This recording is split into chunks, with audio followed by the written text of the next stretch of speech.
আসসালামু আলাইকুম। আমি মানবিক কর্মী মাসুদ রানা। আপনাদের সবার সাথে আমার ব্যক্তিগত কিছু মতামত তুলে ধরলাম।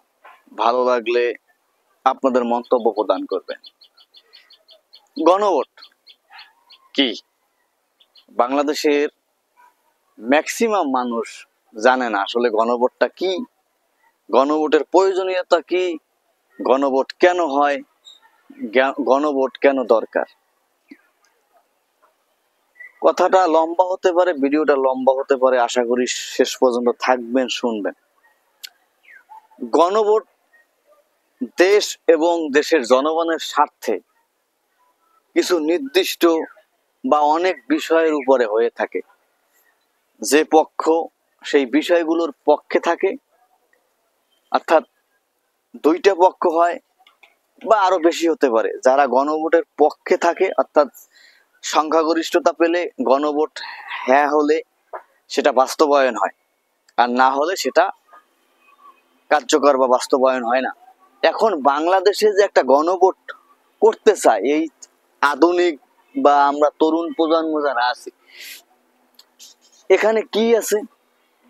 এখানে কি বলা আছে যে জনগণের যে মৌলিক 5টা চাহিদার উপর গণভোট হোক, যে যারাই রাষ্ট্রীয় ক্ষমতায় যাবে তারা জনগণের এই মৌলিক 5টা চাহিদা, খাদ্য, বস্ত্র, বাসস্থান, চিকিৎসা, শিক্ষা, এগুলো বাস্তবায়ন করতে হবে।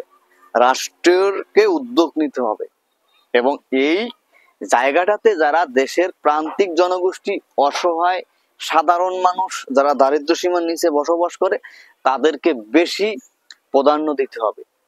এরকম একটা বিষয় যদি থাকতো তাহলে গণভোটের গুরুত্ব ছিল।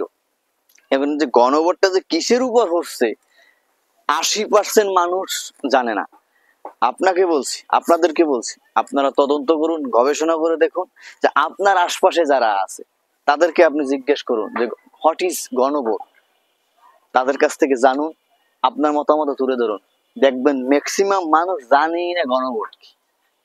তো যেই জিনিসটা জানে না মানুষ, সেই জিনিসটা আপনি মানুষের উপর চাপিয়ে দিবেন রাজনৈতিক দলগুলোকে সুবিধা দেওয়ার জন্য, তারা যাতে বারবার সুষ্ঠু নির্বাচন হবে এবং তারা ক্ষমতায় যাবে, কিন্তু ওখানে জনগণের জন্য কিছু থাকবে না।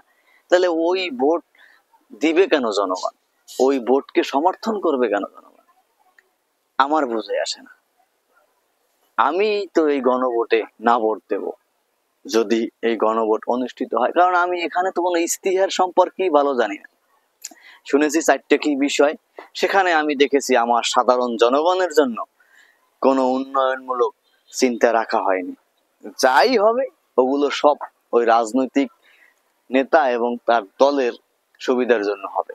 এখানে আমরা যারা সাধারণ মানুষ, আমাদের জন্য কিছু না। যদি ডক্টর ইউনূস সাহেব এরকম প্রস্তাব করতো যে একটা বিশ্বমানের হাসপাতাল হবে, একটা বিশ্বমানের বিশ্ববিদ্যালয় হবে, একটা বিশ্বমানের ইসলামিক প্রতিষ্ঠান হবে, হ্যাঁ, অথবা কোরআন এবং হাদিস, আল্লাহ নবী রাসূলদের নিয়ে যদি কেউ কটূক্তি করে তাদের এই শাস্তি হবে, রাষ্ট্রীয়ভাবে এই শাস্তি নিশ্চিত করতে হবে, এই বিষয়ের উপরে গণভোট, কারা পক্ষে কারা বিপক্ষে, তাহলে এর যৌক্তিকতা ছিল।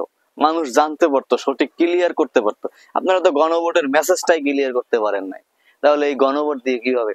আশা করি আমি আমার বক্তব্যটা আপনাদেরকে পরিষ্কার করতে পেরেছি। একজন মানবিক কর্মী হিসাবে আমি মনে করি এটা আমার দায়িত্ব ছিল আপনাদের সামনে তুলে ধরা, তাই তুলে ধরলাম। ভালো লাগলে শেয়ার করবেন, আপনাদের মতামত দিবেন, আপনারাও এই বিষয়ে কথা বলবেন। আমরা সবাই মিলে চাই একটা সুন্দর আধুনিক বাংলাদেশ নির্মাণ করতে। সবাই একসাথে থাকবেন বাংলাদেশ বিনির্মাণের সাথে।